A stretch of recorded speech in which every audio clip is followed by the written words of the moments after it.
సింహాచల క్షేత్రంలో చందనోత్సవ సందర్భంగా ఈరోజు భక్తులకి ఇబ్బందికరమైన పరిస్థితిని తీసుకొచ్చిన అధికారుల్ని ఈరోజు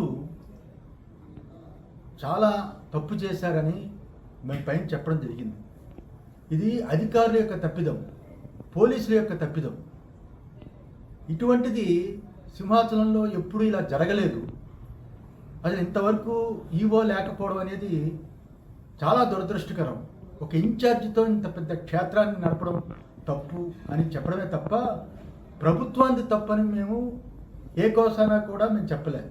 కారణం అంటే ప్రభుత్వం అధికారులు నియమిస్తుంది, అధికారులు ఆ డిపార్ట్మెంట్ని సిన్సియర్గా పనిచేయాలి, చిత్తశుద్ధిగా పనిచేయాలి, పకడ్బందీగా పనిచేయాలి. అలా పనిచేయకుండా అధికారులు తప్పిదం ప్రభుత్వానికి చెడ్డ పేరు వస్తుంది. ప్రభుత్వం చేసిందనే దాంట్లో కోణంలో భక్తులు తప్పు అభిప్రాయం రాకూడదు కదా. అటువంటిది ఎందుకంటే ఎంతో ప్రజలు భక్తులు వచ్చి ఉన్న ఆ ప్రాంతము, కిక్కిరిసిన ఆ ప్రాంతము, అది అల్లకల్లోలంగా ఉంటే బాధ అనిపించి మాట్లాడడం.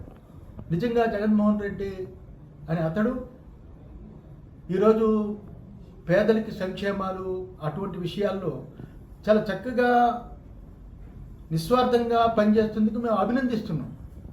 కానీ ప్రభుత్వ దృష్టిలో ఇది పెట్టాలి, దేవాదాయ శాఖ పరిస్థితి బాగోలేదు, అధికారులు సరిగా పనిచేయటం లేదని తెలియచేయడానికే మేము ఈ విషయాన్ని చెప్పాల్సి వచ్చింది. హాయ్ ఫ్రెండ్స్, మా టుడే టుమారో యూట్యూబ్ ఛానల్ చూస్తున్నందుకు చాలా థ్యాంక్స్.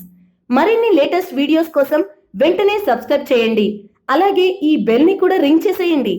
మా నోటిఫికేషన్స్ అన్ని మీ మొబైల్లో వస్తాయి. అలాగే మా వీడియోస్ మీకు నచ్చితే లైక్ చేయండి, షేర్ చేయండి, నచ్చకపోతే కామెంట్ చేయండి.